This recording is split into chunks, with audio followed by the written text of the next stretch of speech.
చెప్పిపోయినా గుర్తున్నాయా మరి అడగవా? అమ్మ నేను వస్తే ఏమే చేయకపోతే అని అడుగుతలేవు.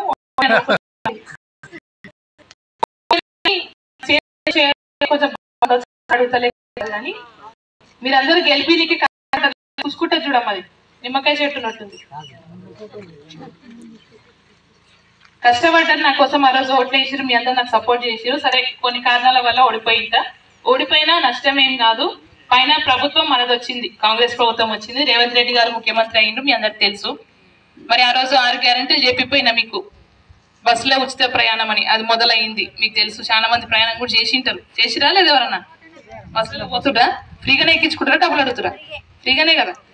మరి దాంతో పాటు 10 లక్షల బీమా కూడా స్టార్ట్ అయ్యిందమ్మా. చాలా మంది ఆరోగ్యం బాగాలేని వాళ్ళు 10 లక్షల వరకు ప్రైవేట్ హాస్పిటల్లో వైద్యం చేయించుకోరు మన దగ్గర. ఇప్పటికీ 2000 మంది వేసుకోరు మన తాన. అది కాకుండా 2500 రూపాయలు మా ఆడపిల్లలకి ఇస్తామని చెప్పినాం. అది ఇయ్యలే, నాకు కూడా గుర్తుంది. ఎందుకంటే 4 నెలలు అయింది ఎలక్షన్లు అయిపోయి, 4 నెలలు అయింది, ఎక్కువ కూడా కాలే. కొత్త సంసారం, ఎందుకంటే పాతగా ఉన్న వాళ్ళంతా అంతా ఊడ్చుకోపోయారు. ఇంటికాడకి ఇంత పొయ్యి పెట్టుకోనికి అది కూడా పెట్టకుండా పోయారు, అంతా ఊడ్చేసిపోయినరు. మరి కొత్త సంసారం కాబట్టి కొంచెం టైం పడుతుంది.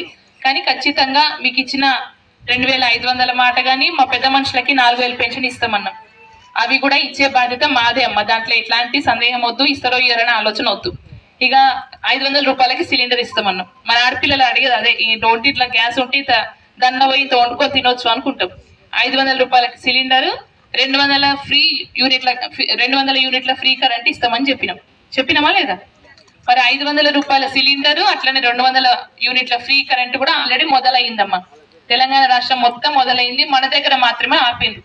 ఎందుకు ఆపిండ్రు అంటే ఎమ్మెల్సీ ఎలక్షన్ వచ్చింది మధ్యలో, ఎంపీటీసీలు జెడ్పీటీసీలు ఓట్లేసే ఎలక్షన్ ఒకటి వచ్చే, దానికోసం ఆపిండ్రు. ఇక అది అయిపోగానే, ఈ ఎంపీ ఎలక్షన్ అయిపోగానే మీకు అవన్నీ కూడా అమలైతాయి ఇవాళ. కానీ అప్పటిదాకా ఆగాలన్నా? మరి మా పేదోళ్ళు కరెంట్ బిల్లు ఫ్రీ వస్తుంది అనుకోరు, కడతలేరు అంటే పెద్దలు రేవంత్ రెడ్డి గారు ఈ నెల నుంచి ఎవరిని కరెంట్ బిల్లు కట్టొద్దని చెప్పండి.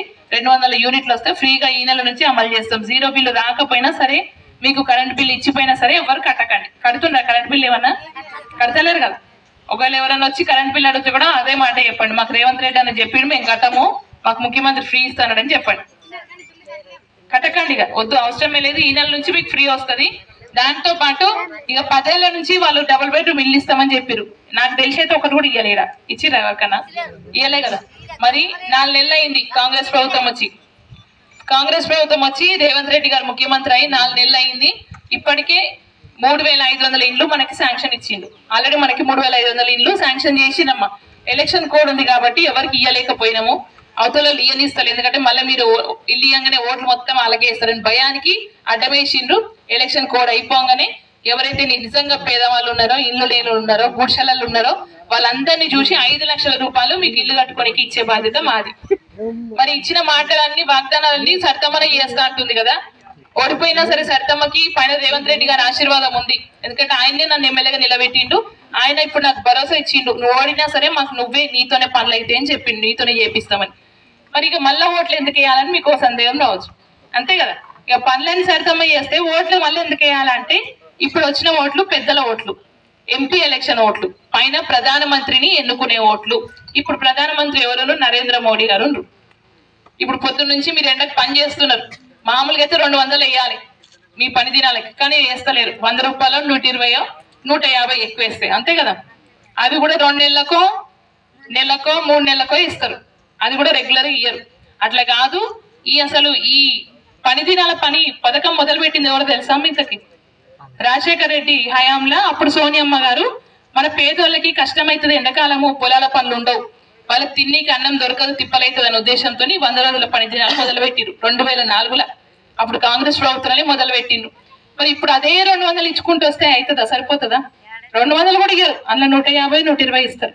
అందుకే మొన్ననే పెద్దలు రేవంత్ రెడ్డి రాహుల్ గాంధీ గారు గద్వాలకు వచ్చిండ్రు. ఆ రోజు కూడా చెప్పిపోయిండ్రు, పని దినాలకి ఇప్పటి నుంచి కాంగ్రెస్ ప్రభుత్వం రాగానే అందరికి కూడా రోజుకి 400, ఎవరికి రూపాయి తగ్గకుండా ఎక్కకుండా 400 ఇప్పించే బాధ్యత రాహుల్ గాంధీ గారిది.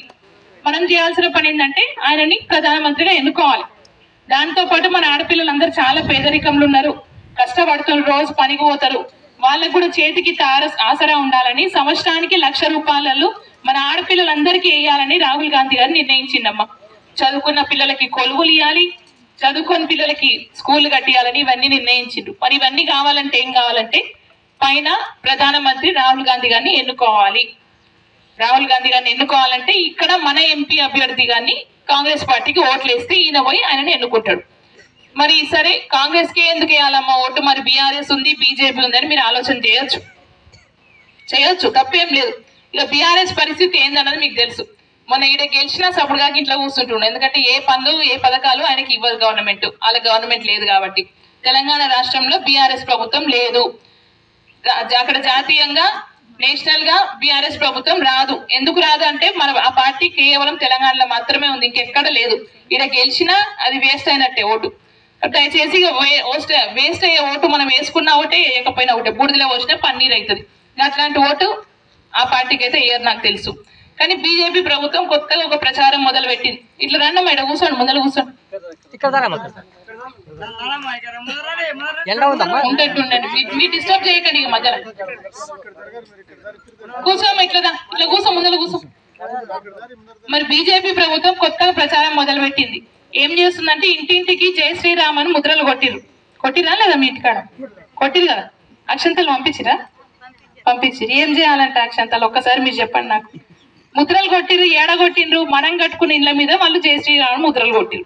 కష్టం మనది, చెమట మనది, డబ్బులు మనవి, మనం కట్టుకునే ఇల్లు. సరే అయితే మన దేవుడి పేరు కదా వేయించుకుందాం, తప్పేం లేదు. అక్షింతలు పంపించిర్రు. అక్షింతలు ఏం చేస్తాం, ఒక రోజు నెత్తి మీద వేసుకుంటాం, అంతే కదా. దేవుడు అక్షింతలు వేస్తాం, నెత్తి మీద వేసుకుంటాం. జర ఎక్కువ పంపిస్తే ఇంత బెల్లం అన్నం అనుకుని తింటాం, అంతే. ఒక రోజుకి అయిపోతుంది కథ. మరి తెల్లారి నుండి ఏం చేయాలి ఆలోచించండి. కేవలం రాముడు పేరు చెప్పుకొని అక్షింతలు ఇచ్చినామని అయోధ్యలో